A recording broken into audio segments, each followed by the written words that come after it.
UK ನ್ಯೂಸ್ಗೆ ಸ್ವಾಗತ. ನಾನು MPM ಶಿವಪ್ರಕಾಶ್. ಇದು ಉತ್ತರ ಕರ್ನಾಟಕದ ಜನದನಿ.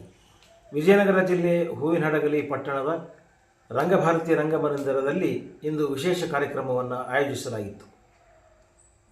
MP ಪ್ರಕಾಶ್ ಸಮಾಜಮುಖಿ ಟ್ರಸ್ಟ್ ವತಿಯಿಂದ ಅಲ್ಲಿ ತರಬೇತಿ ಪಡೆದಂಥ ಎಲ್ಲ ಮಹಿಳೆಯರು ಅಭಿನಂದನಾ ಕಾರ್ಯಕ್ರಮ ಮತ್ತು ಹೊಸ ವರ್ಷದ ವಿಶೇಷ ಸಂಭ್ರಮಾಚರಣೆಯ ಕಾರ್ಯಕ್ರಮವನ್ನು ಆಯೋಜಿಸಲಾಗಿತ್ತು. ಸಮಾಜಮುಖಿ ಟ್ರಸ್ಟ್ ವತಿಯಿಂದ 150 ಜನ ಮಹಿಳೆಯರಿಗೆ ಹೊಲಿಗೆ, ಕಸೂತಿ ಮತ್ತು ಬ್ಯೂಟಿ ಪಾರ್ಲರ್ ತರಬೇತಿಯನ್ನು ಉಚಿತವಾಗಿ ಹಮ್ಮಿಕೊಳ್ಳಲಾಗಿತ್ತು. MP ಪ್ರಕಾಶರ ಕನಸನ್ನು ನನಸು ಮಾಡುವ ನಿಟ್ಟಲ್ಲಿ MP ವೀಣಾ ಮಾಂತೇಶ್ರವರು ಆ ಪ್ರಯತ್ನವನ್ನು ಮಾಡಿ ಮಹಿಳೆಯರನ್ನ ಸಬಲೀಕರಣ ಮಾಡುವಂಥ ಪ್ರಯತ್ನಕ್ಕೆ ಮುಂದಾಗಿದ್ದಾರೆ. ಆರ್ಥಿಕವಾಗಿ ಮಹಿಳೆಯರನ್ನು ಸ್ವತಂತ್ರ ಮಾಡುವಂಥ ಪ್ರಯತ್ನದಲ್ಲಿ ಸಮಾಜಮುಖಿ ಟ್ರಸ್ಟ್ ಭಾಳ ಅದ್ಭುತವಾಗಿ ಕೆಲಸವನ್ನು ಮಾಡ್ತಾ ಇದೆ. ಆ ನಿಟ್ಟಿನಲ್ಲಿ ಕರಕುಶಲ ಕೈಗಾರಿಕೆಗಳು, ನಾಟಕ, ಚೆನ್ನರ ಮೇಳ ಈ ಥರದ ಅನೇಕ ಕಾರ್ಯಕ್ರಮಗಳನ್ನು ಆಯೋಜಿಸೋದ್ರ ಮೂಲಕ MP ವೀಣಾ ಮಾಂತೇಶ್ರವರು ಇನ್ನೊಂದು ಸಂಸ್ಥೆಗೆ ಮಾದರಿಯಾಗುವ ಕೆಲಸವನ್ನು ಮಾಡಿದ್ದಾರೆ. ಹೂವಿನಹಡಗಲಿ ಒಂದಲ್ಲ ಒಂದು ರೀತಿಗೆ ಹೆಸರಾದಂತಾಗಿತ್ತು. ಹಿಂದೆ MP ಪ್ರಕಾಶ್ ಅವರಿದ್ದ ಕಾಲದಲ್ಲಿ ರಂಗಭಾರತಿಯನ್ನು ಕಟ್ಟಿ ಇಲ್ಲಿ ಕ್ರೀಡೆ, ಸಾಂಸ್ಕೃತಿಕತೆ, ಜನಪರ ಅನೇಕ ಕಾರ್ಯಕ್ರಮಗಳನ್ನು ಮಾಡುವಂಥ ಪ್ರಯತ್ನವನ್ನು ಅವರು ಮಾಡ್ತಾಯಿದ್ರು. ಅವರ ಕನಸನ್ನು ನನಸು ಮಾಡುವ ನಿಟ್ಟಲ್ಲಿ MP ಪ್ರಕಾಶ್ ಸಮಾಜಮುಖಿ ಟ್ರಸ್ಟ್ ಇಂದು ಮುಂದಾಗಿದೆ. ಜ್ಯೋತಿ ಪರಂ ಜ್ಯೋತಿ ದೀಪಂ ಜ್ಯೋತಿ ಜನಾರ್ದನ ದೀಪೋ ಹರತು ಮೇ ಪಾಪಂ ದೀಪಂ ಜ್ಯೋತಿ ನಮೋಸ್ತುತೆ ಶುಭಂ ಕರೋತಿ ಕಲ್ಯಾಣಂ ಆರೋಗ್ಯಂ ಸುಖ ಸಂಪದಂ ದ್ವೇಷ ಬುದ್ಧಿ ವಿನಾಶಾಯ ಆತ್ಮಜ್ಯೋತಿ ನಮೋಸ್ತುತೆ ದೀಪಂ ಜ್ಯೋತಿ ಪರಂ ಜ್ಯೋತಿ ದೀಪಂ ಜ್ಯೋತಿ ಜನಾರ್ದನ ದೀಪೋ ಹರತು ಮೇ ಪಾಪಂ ದೀಪಂ ಜ್ಯೋತಿ ನಮೋಸ್ತುತೆ. ನಗಾರಿ ಬಾರಿಸುವ ಮೂಲಕ ಉದ್ಘಾಟನಾ ಕಾರ್ಯಕ್ರಮ. ಶ್ರೀಯುತ ಕುಲಕರ್ಣಿ ಸರ್, GBR ಕಾಲೇಜ್ ನಿವೃತ್ತ ಪ್ರಾಂಶುಪಾಲರು, ಇಂದುಮತಿ ಮೇಡಮ್ ಕದಳಿ ವೇದಿಕೆಯ ಅಧ್ಯಕ್ಷರು MP ವೀಣಾ ಮಹಾಂತೇಶ್ ಮೇಡಾನ್ಮರ್ ರವರಿಂದ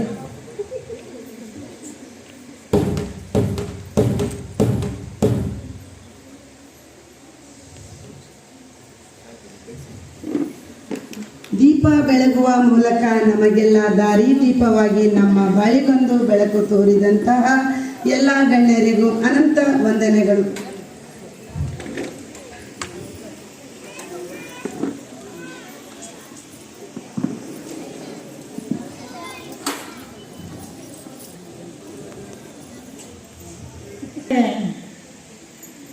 ಹರಪನಹಳ್ಳಿಯಲ್ಲಿ ಒಂದು ಕಾರ್ಯಕ್ರಮ ಆಯಿತು. ಕದಳಿ ವೇದಿಕೆ, ತಾಲೂಕು ಕದಳಿ ವೇದಿಕೆ ಉದ್ಘಾಟನೆ ಕಾರ್ಯಕ್ರಮದಲ್ಲಿ ನಮಗೆ ಶ್ರೀಮತಿ ವೀಣಾ ಅವರು ಸಿಕ್ಕರು.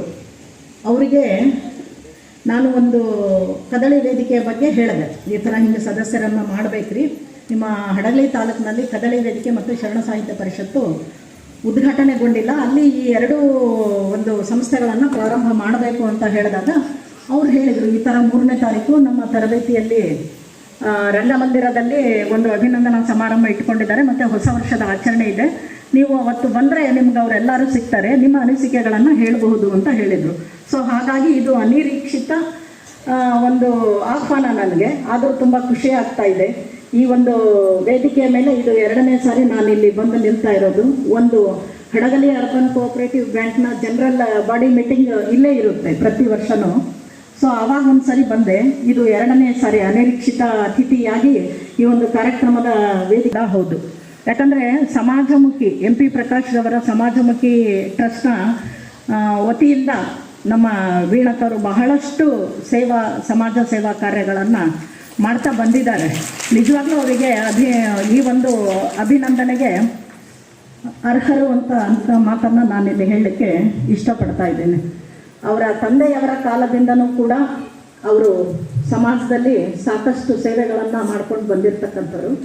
ಅವರ ಇಡೀ ಫ್ಯಾಮಿಲಿನೇ ಈ ಒಂದು ಸಾಮಾಜಿಕ ಕಾರ್ಯಕ್ಕೆ ಮುಡುಪಾಗಿಟ್ಟಿದ್ದಾರೆ ಅಂದರೂ ಕೂಡ ತಪ್ಪಾಗಲಾರದು. ವೀಣಾಕರ್ ನೋಡಿದ ತಕ್ಷಣ ನನಗೆ ಯಾರು ನೆನಪಾಗುತ್ತೆ ಅಂದರೆ ಸೇಮ್ MP ಪ್ರಕಾಶರೇ ಇಲ್ಲಿ ಬಂದು ಕೂತಿದ್ದಾರೇನೋ ಅನಿಸುತ್ತೆ. ಅವರ ಹಾಗೇನೇ ಇದ್ದಾರೆ ಅವರು.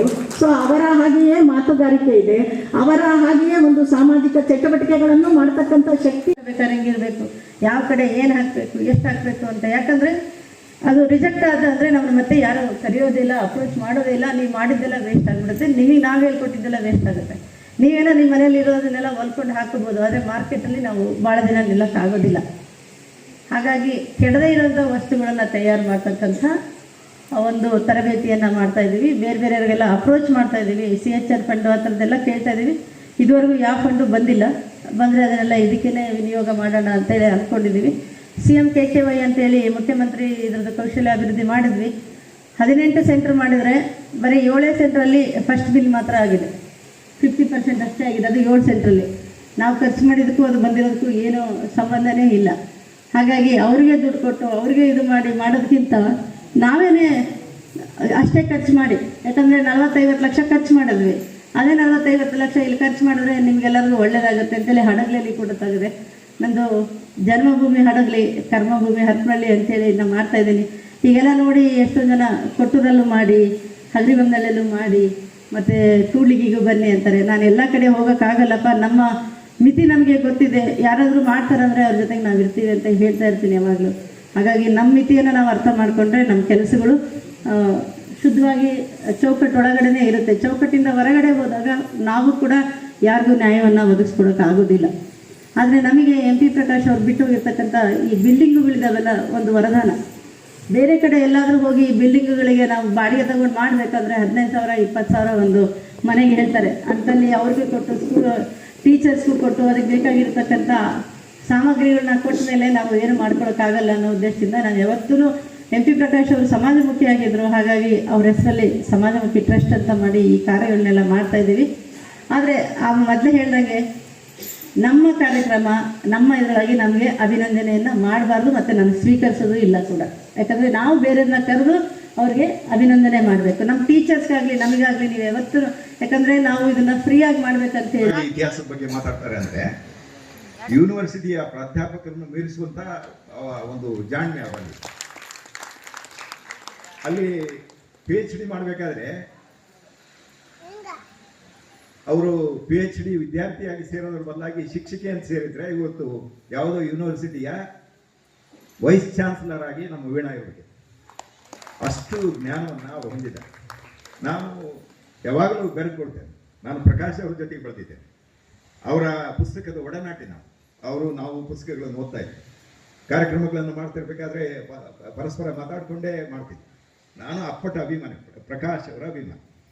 ಆದರೆ ಇವತ್ತು ಆ ಪ್ರಕಾಶ್ ಅವರು ಆರಂಭಿಸಿದಂಥ ಪರಂಪರೆಯನ್ನು, ಜ್ಞಾನದ ಪರಂಪರೆಯನ್ನು, ಸಾಂಸ್ಕೃತಿಕ ಪರಂಪರೆಯನ್ನು, ಸ್ವಾವಲಂಬನೆಯ ಪರಂಪರೆಯನ್ನು, ಸಮಾಜಮುಖಿ ಪರಂಪರೆಯನ್ನು ವೀಣಾ ಮತ್ತು ಸುಮಾ ಇವತ್ತಿಗೂ ಮುಂದುವರಿಸ್ತಾ ಇದ್ದಾರೆ ಅನ್ನುವಂಥದ್ದೇ ನಮಗೆಲ್ಲ ಸಂತೋಷ. ಇದೆಲ್ಲ ಕಾರ್ಯಕ್ರಮ ಯಾಕೆ ಬೇಕಿದ್ದಾರೆ? ಇಷ್ಟೊಂದು ಜನನ ಯಾಕೆ ಕೂಡಿಸ್ಬೇಕಿತ್ತು? ಇಷ್ಟು ಜನಕ್ಕೆ ಯಾಕೆ ಅವರು ಹೊಲಿಗೆ ತರಬೇತಿ ಕೊಡಿಸ್ಬೇಕಿತ್ತು? ಹೊಲಿಗೆ ತರಬೇತಿ ಅಂದರೆ ನಿಮಗೆಲ್ಲ ಗೊತ್ತಿದೆ. ನೀವೆಲ್ಲ ಏನು ಮಾಡ್ತಿದ್ರಿ? ಹೆಣ್ಮಕ್ಳು ಮನೆಯನ್ನು ನೋಡ್ತಿದ್ವಿ, ಅಡುಗೆ ಮಾಡ್ತಿದ್ವಿ, ಊಟ ಮುಡಿಸ್ತಿದ್ವಿ, ಮಕ್ಕಳನ್ನು, ಪತಿಯನ್ನು, ಅತ್ತೆನ, ಮಾವನ ನೀವು ನೋಡ್ಕೊಳ್ತಿದ್ವಿ. ಆಮೇಲೆ ವಿಶ್ರಾಂತಿ ಸಮಯ ಉಳಿತಿತ್ತಲ್ಲ, ಅದು ನೀವೇನು ಮಾಡ್ತಿದ್ರಿ? ಸುಮ್ಮನೆ ಕಾಲಹರಣ ಮಾಡ್ತಿದ್ವಿ ಕೂತ್ಕೊಂಡು. ಅದ್ರ ಬದಲಾಗಿ ಇಲ್ಲಿ ಬರ್ರಿ, ಹೊಲಿಗೆ ತರಬೇತಿ ಕಲೀರಿ, ಇಂಥದ್ದನ್ನು ಕಲೀರಿ, ಬ್ಯೂಟಿ ಪಾರ್ಲರ್ ಕೌಶಲ್ಯವನ್ನು ಕಲೀರಿ, ಈ ಮೂಲಕ ಸ್ವಾವಲಂಬಿಗಳಾಗಲಿ ಅನ್ನುವಂಥದ್ದನ್ನು ವೀಣಾ ಕಲಿಸ್ಕೊಟ್ಟಿದ್ದಾರೆ. ಇದು ಏನು ಮಜಾ ಇದು ಅಂದರೆ, ಒಬ್ಬ ಸಾಮಾನ್ಯವಾಗಿರುವಂಥ ಮಹಿಳೆಯನ್ನು ಅಸಾಮಾನ್ಯ ಮಹಿಳೆಯನ್ನಾಗಿ, ಅಬಲೆಯಾಗಿರುವಂಥ ಮಹಿಳೆಯನ್ನು ಸಬಲೆಯಾಗಿರಿಸುವಂಥ ಒಂದು ಕಾರ್ಯವನ್ನು ನಮ್ಮ ವೀಣಾ ಮಾಡ್ತಾ ಇದ್ದಾರೆ. ಸುಮಾ ಮಾತು ನಿಷ್ಠುರ, ಬಹಳ ನೇರವಾದ ಮಾತು, ಆದರೆ ಅದ್ಭುತವಾದಂಥ ರಂಗ ಸಂಘಟಿತ. ಇವತ್ತು ನಮ್ಮ ಹೂವಿನಡಗಲೆಯಲ್ಲಿ ಸಾಂಸ್ಕೃತಿಕವಾದಂಥ ಸಂಘಟನೆ ಅಥವಾ ಸಾಂಸ್ಕೃತಿಕವಾದಂಥ ಪರಿಸರ ಅದು ಕಡಿಮೆ ಆಗಿರ್ಬೋದು, ಆದರೆ ಅದೇನಾದರೂ ಜೀವಂತ ಇದ್ದರೆ ಅದಕ್ಕೆ ಸುಮಾ ಕಾರಣ. ಈ ಸಹೋದರಿಯರನ್ನ ನೋಡ್ತಾ ನಾನು ಅವ್ರ ಜೊತೆಗೆ ಇರ್ತೇನೆ. ಯಾವಾಗಲೂ ಅವರ ಕುಟುಂಬದ ಒಡನಾಡಿಯಾಗಿರ್ತೇನೆ. ಅವ್ರ ಮನೆಯಲ್ಲಿ ಒಳ್ಳೆಯದು ಕೆಟ್ಟದು ಏನೇ ನಡೆದ್ರು ಕೂಡ ಅದಕ್ಕೆ ನಾನು ಸಾಕ್ಷಿ. ಅವ್ರೇನು ಸೋದರಿಯರು ಅವ್ರು ಏನು ಹೇಳೋದಿಲ್ಲ, ಇಂಥ ಕೆಲಸ ನೀವು ಮಾಡ್ರಿ ಅಂತ ಅವ್ರು ಹೇಳೋದಿಲ್ಲ. ಎಲ್ಲರನ್ನ